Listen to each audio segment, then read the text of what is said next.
வணக்கம். மாநில செய்திகள் வாசிப்பவர் முகமது.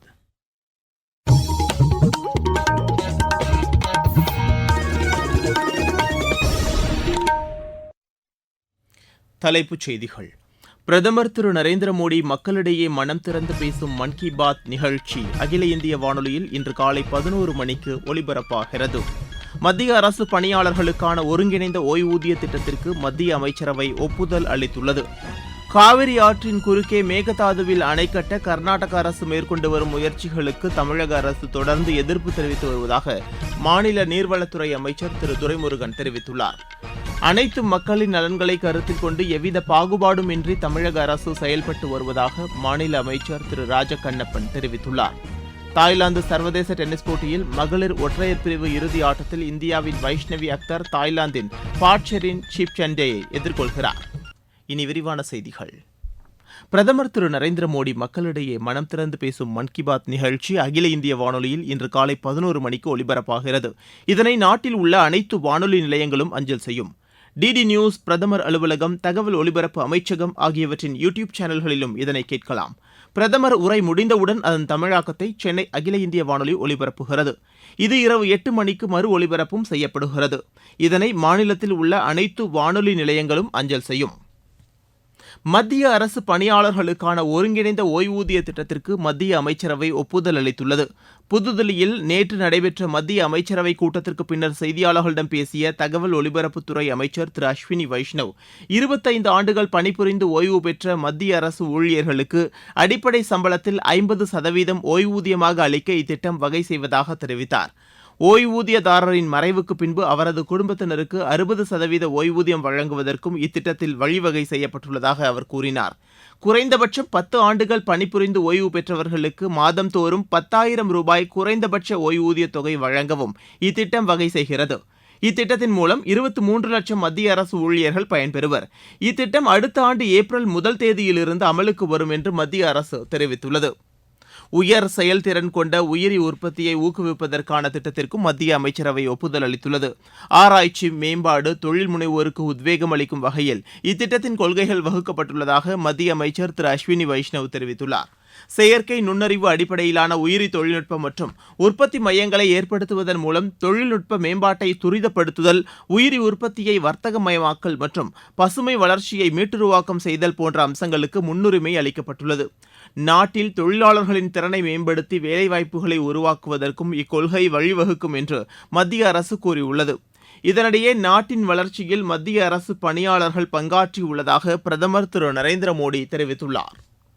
சமூக வலைதளத்தில் இதனை பதிவு செய்துள்ள அவர், ஒருங்கிணைந்த ஓய்வூதிய திட்டத்திற்கு மத்திய அமைச்சரவை அளித்துள்ள ஒப்புதல் அரசு பணியாளர்களின் நிதி பாதுகாப்பு மற்றும் கண்ணியத்தை உறுதி செய்யும் என்று குறிப்பிட்டுள்ளார். மத்திய அரசு பணியாளர்களின் நலன்கள் மற்றும் பாதுகாப்பான எதிர்காலத்திற்கான நடவடிக்கைகளை மேற்கொள்வதில் மத்திய அரசு உறுதியுடன் உள்ளதாக அவர் தெரிவித்துள்ளார். உயிரி தொழில்நுட்பம் தொடர்பான மத்திய அமைச்சரவையின் முடிவு சுற்றுச்சூழல் பாதுகாப்பு மற்றும் வேலைவாய்ப்பு உருவாக்கத்திற்கு பயனளிக்கும் என்று பிரதமர் தெரிவித்துள்ளார். மத்திய அரசு செயல்படுத்தி வரும் 3 திட்டங்களை ஒருங்கிணைத்து விக்யான் தாரா என்ற பெயரில் செயல்படுத்தும் வகையில் 10,579 கோடி ரூபாய் நிதி ஒதுக்கீடு செய்ய மத்திய அமைச்சரவை ஒப்புதல் வழங்கியுள்ளது. அறிவியல் தொழில்நுட்பம், திறன் மேம்பாடு மற்றும் ஆராய்ச்சி, புதிய கண்டுபிடிப்புகள், தொழில்நுட்ப பயன்பாடு ஆகிய 3 துறைகளின் கீழ் செயல்படுத்தப்பட்டு வரும் திட்டங்கள் இதில் ஒருங்கிணைக்கப்பட்டுள்ளது. நீங்கள் கேட்டுக்கொண்டிருப்பது மாநில செய்தி அறிக்கை.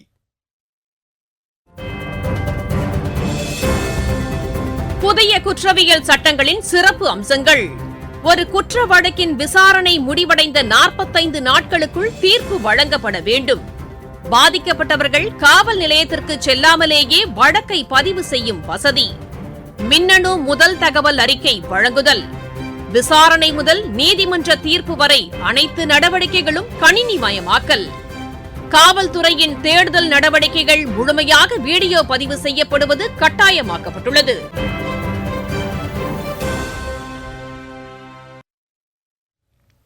காவிரி ஆற்றின் குறுக்கே மேகதாதுவில் அணை கட்ட கர்நாடக மாநில அரசு மேற்கொண்டு வரும் முயற்சிகளுக்கு தமிழக அரசு தொடர்ந்து எதிர்ப்பு தெரிவித்து வருவதாக மாநில நீர்வளத்துறை அமைச்சர் திரு துரைமுருகன் தெரிவித்துள்ளார். இது தொடர்பாக அவர் வெளியிட்டுள்ள அறிக்கையில், கர்நாடக அரசின் இத்திட்டத்திற்கு மத்திய ஜல்சக்தி அமைச்சகம் அனுமதி வழங்கக்கூடாது என்பதை வலியுறுத்தி பிரதமருக்கு தமிழக முதலமைச்சர் விரிவான கடிதம் எழுதியிருப்பதாகவும் அவர் சுட்டிக்காட்டியுள்ளார். இது தொடர்பாக உச்சநீதிமன்றத்தில் பல்வேறு வழக்குகள் நிலுவையில் இருப்பதை சுட்டிக்காட்டியுள்ள அவர், இத்திட்டம் தொடர்பாக எவ்வித நடவடிக்கையும் மேற்கொள்ள வேண்டாம் என்று சம்பந்தப்பட்ட துறை சார்ந்த இயக்குநர்களுக்கு அறிவுறுத்தப்பட வேண்டும் என்று கேட்டுக் கொண்டுள்ளதாகவும் திரு துரைமுருகன் அந்த அறிக்கையில் குறிப்பிட்டுள்ளார். மேலும் 2023-2024 பாசன ஆண்டிற்கு வழங்கப்பட வேண்டிய நீரை திறந்துவிட கர்நாடக மாநிலத்திற்கு உத்தரவிட வேண்டும் என்று வலியுறுத்தப்பட்டுள்ளதாகவும் அவர் தெரிவித்துள்ளார். தமிழக மக்கள் மற்றும் விவசாயிகளின் நலனை பாதுகாப்பதில் மாநில அரசு அனைத்து முயற்சிகள் மற்றும் சட்டப்பூர்வ நடவடிக்கைகளை தொடர்ந்து மேற்கொண்டு வருவதாகவும் திரு துரைமுருகன் தெரிவித்துள்ளார். ஜாதி வேறுபாடுகள் இன்றி அனைத்து மக்களின் நலன்களை கருத்தில் கொண்டு தமிழக முதலமைச்சர் செயல்பட்டு வருவதாக மாநில அமைச்சர் திரு ராஜ கண்ணப்பன் தெரிவித்துள்ளார். திருவள்ளூர் மாவட்டம் அத்திப்பட்டு கிராமத்தில் நடைபெற்ற நிகழ்ச்சியில் நலத்திட்ட உதவிகளை பயனாளிகளுக்கு அவர் வழங்கினார். பின்னர் செய்தியாளர்களிடம் பேசிய அவர், மக்களின் எண்ணங்களை உணர்ந்து அதற்கு ஏற்றவாறு உள்ளாட்சி பிரதிநிதிகள் செயல்பட்டு வருவதாக கூறினார். மாநில அரசால் தொடங்கப்பட்ட திட்டப் பணிகளை விரைந்து முடித்து மக்கள் பயன்பாட்டுக்கு கொண்டு வர வேண்டும் என்று அதிகாரிகளுக்கு மாநில போக்குவரத்துத்துறை அமைச்சர் திரு சிவசங்கர் அறிவுறுத்தியுள்ளார். பெரம்பலூர் மாவட்டம் வேப்பூர் ஊராட்சி ஒன்றியத்திற்குட்பட்ட பகுதிகளில் 2,09,00,000 ரூபாய் மதிப்பீட்டில் 7 புதிய திட்டப் பணிகளை அவர் தொடங்கி வைத்தார். மேற்கு திசை காற்றின் வேக மாறுபாடு காரணமாக தமிழகத்தில் ஓரிரு இடங்களில் அடுத்த 6 நாட்களுக்கு லேசானது முதல் மிதமான மழை பெய்யக்கூடும் என்று சென்னை வானிலை ஆய்வு மையம் தெரிவித்துள்ளது. சென்னை மற்றும் புறநகர் பகுதியில் வானம் ஓரளவு மேகமூட்டத்துடன் காணப்படும் என்றும் அந்த மையம் தெரிவித்துள்ளது. நகரின் ஒரு சில பகுதிகளில் அடுத்த 48 மணி நேரத்தில் இடி மின்னலுடன் கூடிய லேசான மழை பெய்ய வாய்ப்புள்ளதாகவும் அந்த மையம் கூறியுள்ளது. மன்னார் வளைகுடா, தென் தமிழக கடலோர பகுதிகளில் வரும் 28ஆம் தேதி வரை பலத்த சூறாவளி காற்று வீசக்கூடும் என்பதால் மீனவர்கள் மீன்பிடிக்க கடலுக்கு செல்ல வேண்டாம் என்று அறிவுறுத்தப்பட்டுள்ளனர். இருவரிச் செய்திகள். ருமேனியா அதிபர் தேர்தலில் அந்நாட்டு சோசியல் ஜனநாயக கட்சித் தலைவர் திரு மார்சல் சியலாக்கோ வேட்பாளராக போட்டியிடுவார் என அறிவிக்கப்பட்டுள்ளது.